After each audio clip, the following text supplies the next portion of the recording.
San Francisco, 1877. The mob outside the Chinese restaurant grows louder. "Burn it down!" they chant. Inside, a desperate immigrant chef frantically tosses leftover scraps into his wok. The dish he creates that night will save his life, but Americans will mock it for the next century. Chop suey wasn't just a random stir-fry, but a survival strategy disguised as dinner. In 1965, another controversial noodle was born when an American corporation decided to weaponize pasta against Soviet Russia. And in 2013, a single ramen burger sparked lawsuits that asked the most fundamental question: who actually owns food? This is the dark history of America's forbidden noodles, the dishes that exposed our deepest cultural tensions. And by the end, you'll never look at that takeout container the same way again. America loves to claim it invented everything, but when it comes to noodles, our relationship is complicated. These controversial dishes weren't just food. They were lightning rods for racism, cultural theft, and Cold War politics. I've spent months digging through forgotten food controversies, and what I found will change how you see that takeout container forever. Let's start with chop suey, possibly the most misunderstood dish in American history. The year is 1877. Anti-Chinese riots are sweeping across California. The air in San Francisco's Chinatown reeks of smoke and fear as mobs of white workers, faces twisted with rage, smash windows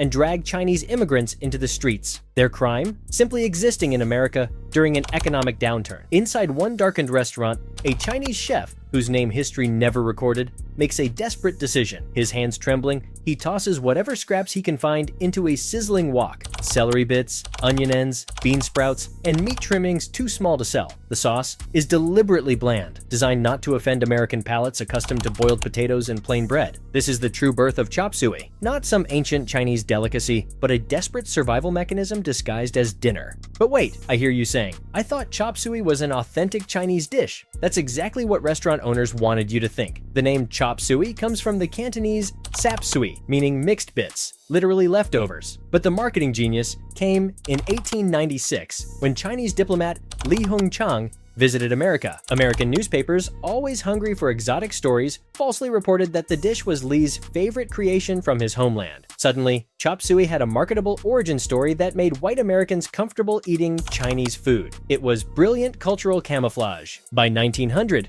chop suey parlors outnumbered Chinese laundries in America. These restaurants became rare safe spaces where Black Americans and other marginalized groups could dine without segregation. Yet simultaneously, popular songs with titles like "Who Likes Chop Suey?" mocked Chinese people as eaters of rats who invented garbage food. This duality, a dish both embraced and weaponized, makes chop suey America's first contested comfort food. It wasn't authentic Chinese cuisine, but it wasn't exactly American either. It existed in a cultural no man's land that perfectly captured the immigrant experience. The ultimate irony? This fake Chinese dish created to appease white customers eventually became so popular that it was exported back to Hong Kong and sold to tourists as authentic American cuisine. Talk about a cultural boomerang. If you think chop suey's identity crisis was complicated, wait until you hear about spaghetti and meatballs, the dish Italy literally disowned. Despite what your Italian-American grandmother might tell you, combining pasta with giant meatballs isn't an ancient Roman tradition. It's a distinctly American creation born in the cramped, rat-infested tenements of New York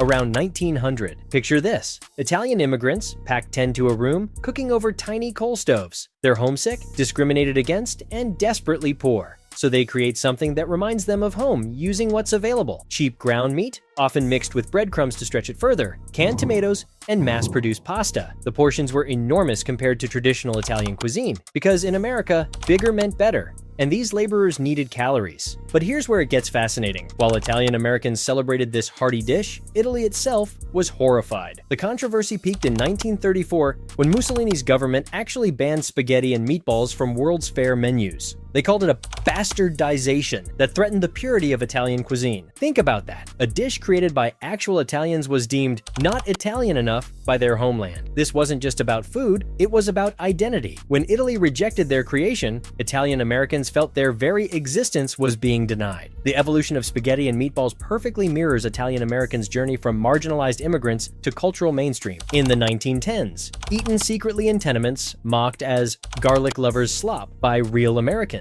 In the 1940s, adopted by the US military as troop morale food during World War II. By 1955, it's hit the mainstream. President Eisenhower even declared his love of SpaghettiOs. This trajectory from shame to pride epitomizes how immigrant foods gain acceptance through generational cultural bargaining. First, they're mocked, then they're tolerated. Finally, they're celebrated as authentically American, often by the same people who once ridiculed them. Speaking of SpaghettiOs, let's talk about how Campbell's turned pasta into a weapon of mass consumption during the Cold War. The year, 1965. America is deadlocked in an ideological battle with the Soviet Union. Campbell's soup creates the perfect symbol of American convenience. Pasta engineered specifically for children. The circular shape is easier to eat than that slippery spaghetti. It fits perfectly onto a child's spoon and works wonders to stick it to the Soviets. The marketing was pure Cold War propaganda. The catchy jingle, "Uh-oh, SpaghettiOs," targeted baby boomer parents, while the product itself was fortified with vitamins and iron to appeal to nuclear-age moms obsessed with nutrition science. This wasn't just food,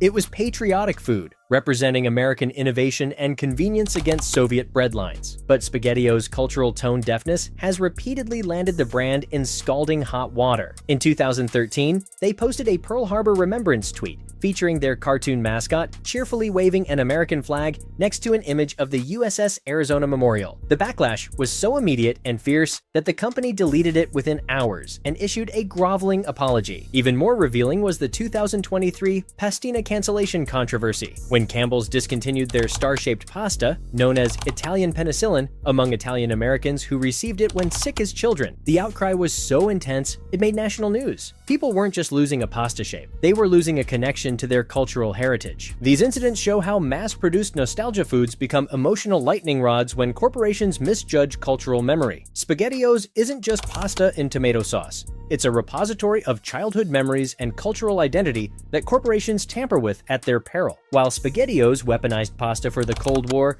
another noodle controversy was brewing that would expose America's uncomfortable relationship with cultural appropriation. Our final controversial noodle takes us to more recent history, the ramen revolution and the Great Burger Battle of 2013. Instant ramen, invented in 1958 by Momofuku Ando to solve post-war food shortages in Japan, has had a roller coaster journey in America. First dismissed as cheap college food and literal prison currency, a single pack can trade for up to $5 behind bars. Then elevated to gourmet status in trendy restaurants charging $18 a bowl. Ramen perfectly captures America's tendency to appropriate and transform Asian cuisine. But the most heated noodle battle was yet to come, one that would force Americans to ask a fundamental question: who actually owns food? The controversy exploded in 2013 with the invention of the ramen burger in Brooklyn. Chef Keizo Shimamoto created a burger with ramen noodle buns that became an overnight sensation. Lines stretched for blocks, with people waiting up to 3 hours for a taste. Food blogs exploded with coverage,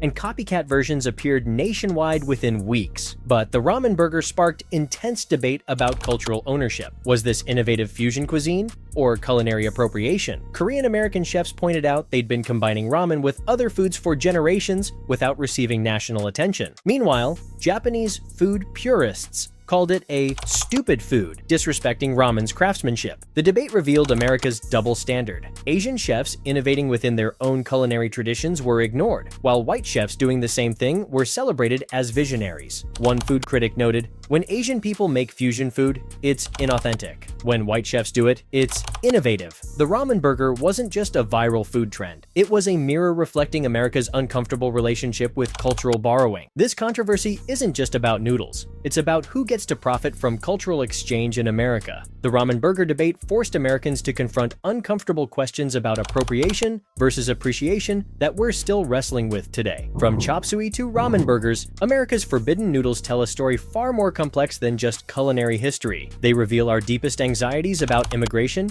authenticity, and cultural ownership. These controversial dishes emerged at moments of intense cultural tension: anti-Chinese riots, Italian assimilation struggles, Cold War paranoia, and debates about cultural appropriation. In each case, noodles became the unexpected battlefield where Americans fought over who belongs and who doesn't. The next time you slurp some ramen or twirl spaghetti around your fork, remember, you're not just eating dinner. You're participating in a complex cultural conversation that's been simmering for over a century. If you thought America's noodle controversies were fascinating, you won't believe what I discovered about vanilla. That innocent flavor in your ice cream has a shocking criminal underworld that makes these noodle disputes look tame by comparison. From armed farm raids to billion-dollar smuggling operations, My video on The Dark Side of Vanilla exposes the bitter truth behind the world's sweetest flavor. Click the link in the description now to discover how vanilla became more valuable than silver, and why 80% of global production is controlled by criminal networks. This is Noodle and Fork, where we expose the hidden stories behind the foods you thought you knew.